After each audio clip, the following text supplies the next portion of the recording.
You get 5 stars and you get 5 stars and you get 5 stars. And then I was like, hell yeah, I gotta pick this up now. I gotta pick this up yesterday. All of these sound so much better than I remember. And I'm like angry that I can't read them all right now. How we're almost at the end of another year, I don't know. I'm having a bit of a crisis. I don't want to talk about it, but what I do want to talk about is the 10 books I want to read before the end of the year. 10 weeks, 10 books?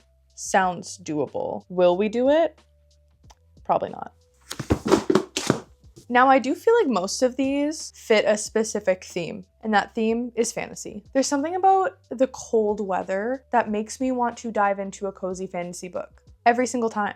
I say that right before I go into a book that is not fantasy, and that is The Measure by Nikki Erlich. I've been wanting to read this book for so long, and I don't know why I haven't picked it up yet, because it has everything I love in a thriller or like a psychological thriller, and that is anything remotely dystopian or even utopian. This book is literally about everybody in the world wakes up and there's a box on their doorstep, and inside that box is the exact amount of years that they are going to live. If that does not scream Black Mirror, I don't know what does. These kind of books almost kind of send me into a spiral sometimes, but like, I like it because it gives me a reason to spiral. I find I'm spiraling most of the time with no reason. So this gives me a reason. My reason for spiraling this year is literally that the year's almost over. I feel like I didn't even live. Tomorrow's my birthday. I'm turning 26, but I literally feel like my 25th and even 24th year really didn't even happen. Next is Project Hail Mary by Andy Weir.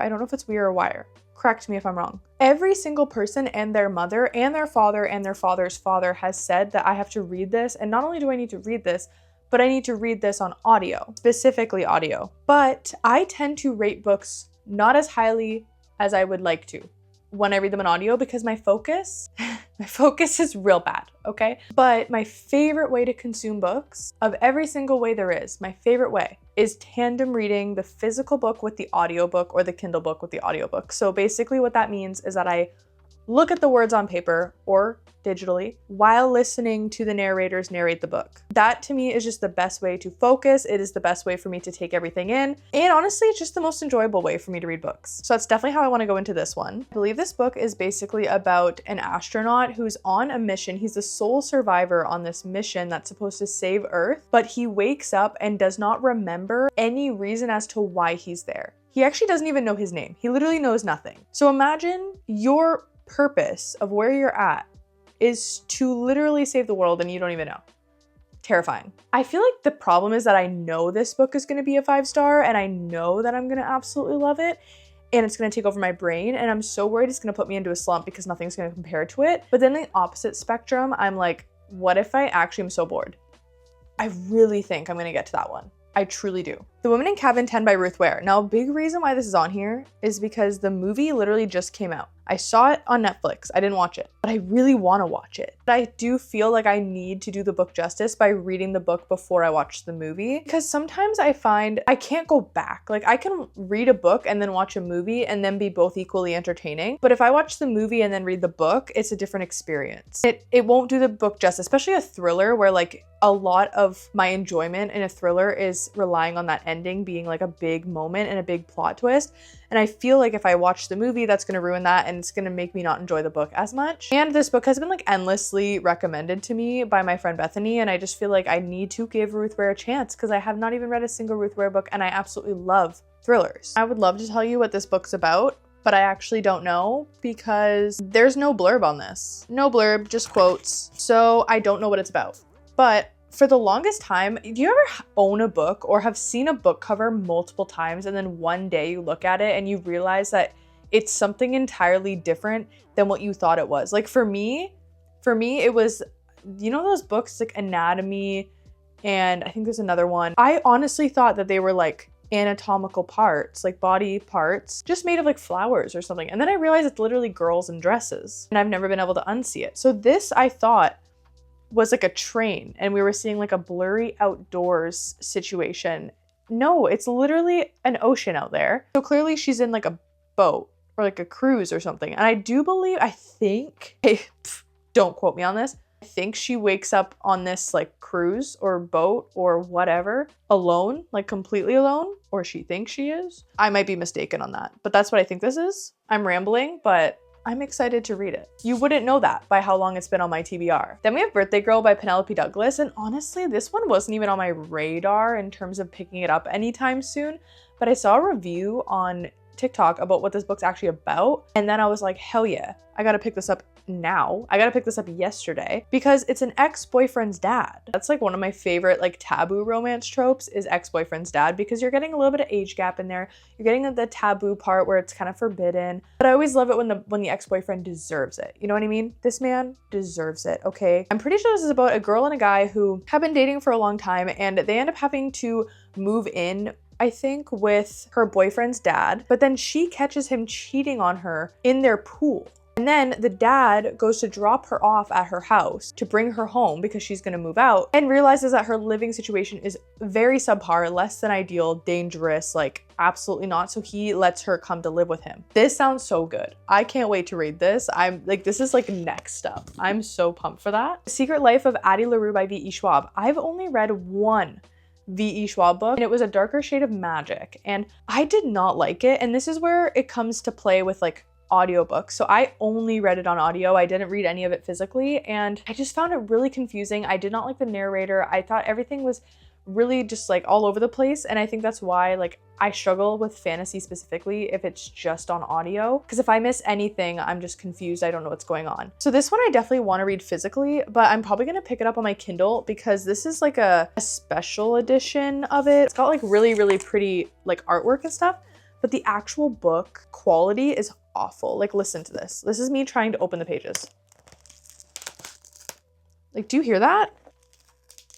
Like, it's an effort to push this book apart. So I think this is just going to be for looks, and I will read it on a different format. And the base of this plot, I believe, is that a woman makes a deal where she basically will live forever, but the catch to this deal is that no one will ever remember her. And one day she walks into a small bookshop in Manhattan, and there's a man there named Henry, and he remembers her. I've seen people sobbing over this book. People say this book is life-changing, and I feel like I need to experience it. I truly do have FOMO. The Dagger and the Forbidden Heir by Amelia J. I would actually preferably love to read the entire trilogy of this. I got these absolutely gorgeous special editions from Unplugged Book Box. Like, I am truly obsessed with these. They are some of the most gorgeous books I think I own. They're insane. I literally have them displayed because I'm obsessed with them. I know these are a fae fantasy. I honestly don't really know very many details about them. I kind of wanted to go in blind with these books, but the back says, can they survive the truth of their war? Can their hearts? And honestly, what sold me on wanting to start this trilogy in the first place is the artwork. Like, that is 100% your look. But this is, oh my God. Like, tell me you don't want to read that right now. So do I know anything about it? Not really. Am I going to tell you anything about it? Not really, because I truly do want to go in blind. So I decided that I'm not gonna read the blurb. I'm just gonna go for it. Curious Tides by Pascal Lascelles. I don't know if it's Lascelles or Lascelles. This has been on my TBR for way too long. This is like an academia fantasy. A girl named Emery, who is a healer, she goes to this school for magic, but her healing powers are known as like quite mediocre. She's not very good. One night there's a tragic accident and all of her classmates do not make it except for her. And not only is she the only survivor, but she has some very strange, dark powers afterwards. Ones that no one can find out, or it would be bad news for her. She ends up pairing up with Baz, who is very familiar with these darker magics. She wants his help on how to like use these and control these powers. But his sister was actually one of the victims in that big tragic accident. I honestly think my favorite subgenre of fantasy is academia. And even when it comes to like dark romance books, I think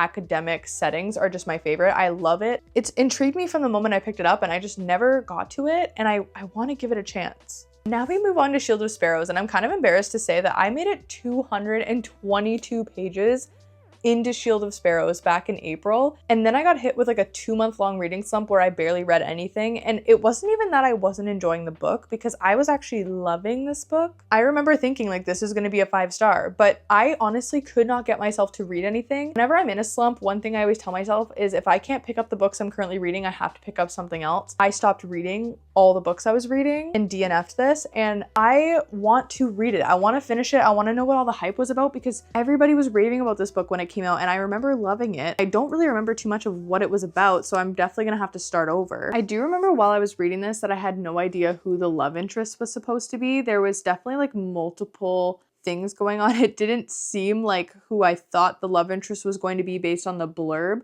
was actually who the love interest was going to be. Long ago, the gods unleashed monsters upon the 5 kingdoms of Calandra to remind us that humans are insignificant, that we must pray to the gods for mercy throughout our fragile, fleeting lives. So it is about like a princess who was basically born and raised to just perform the role of being a princess. Her sister loved it. Her sister was set to be the one that continues to carry on the family legacy until the day an infamous monster hunter sailed to our shores.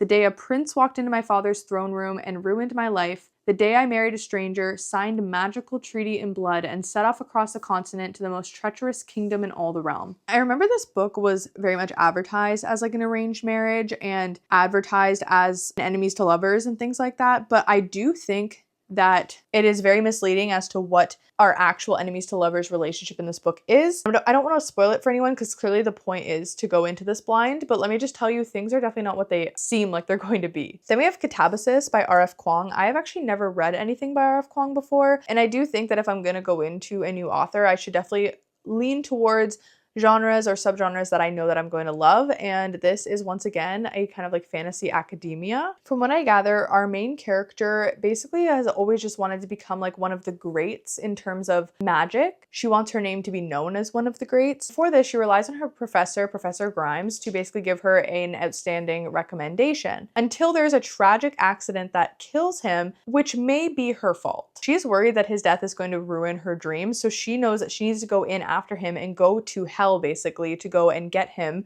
and bring him back so that she'll be able to get a recommendation. But her rival, who also wants to be known as one of the greats in magic, has come to the same conclusion, and they end up working together to try to get this professor out of hell. It sounds really strange, and apparently the magic system is a little bit confusing to some, and I do fear that I will be one of those people because I am easily confused. Brain does not compute 90% of the time in fantasy books. I'm gonna be honest. Sometimes I fear I'm making it up in my brain as I go along. But this sounds really, really good and I'm super excited. This book is really heavy. I don't know why. It is just like a brick. It is almost 600 pages and does not look like it. So maybe that's why. And last, we have Arcana Academy by Elsie Kova. This book is just, first of all, quite gorgeous. I remember when I bought it, I literally bought it not only because it looked good, but because once again, it's a fantasy academia. Are we surprised? No. I remember thinking that the magic system was very unique in this one, and now rereading this blurb, I'm like, yeah, I understand why I picked this. A woman who wields magical tarot cards lands herself in a false engagement with the headmaster of a mysterious academy in this first installment of an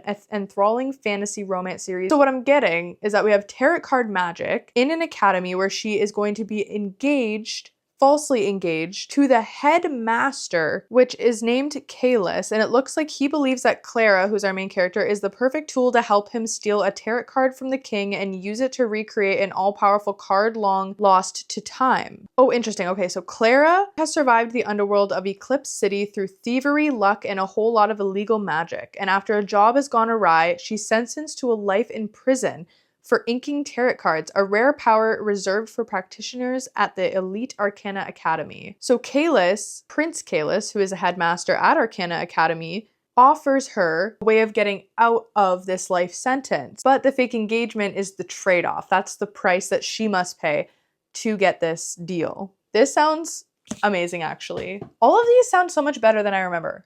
And I'm like angry that I can't read them all right now. Let me know if you've read any of these books and which ones you think I should start with. Because am I going to get to all of these? Who knows? Because like I said, I'm a mood reader. Things happen as they happen. So I want to know which ones I should absolutely prioritize because I really want November and December to be like the months of 5 stars. Like every book, 5 stars. 5 stars. You get 5 stars and you get 5 stars and you get 5 stars. That's what I want that to be. Thank you so much for watching. Make sure to like and subscribe if you enjoyed this. And let me know what your 10 before the end is because I must know.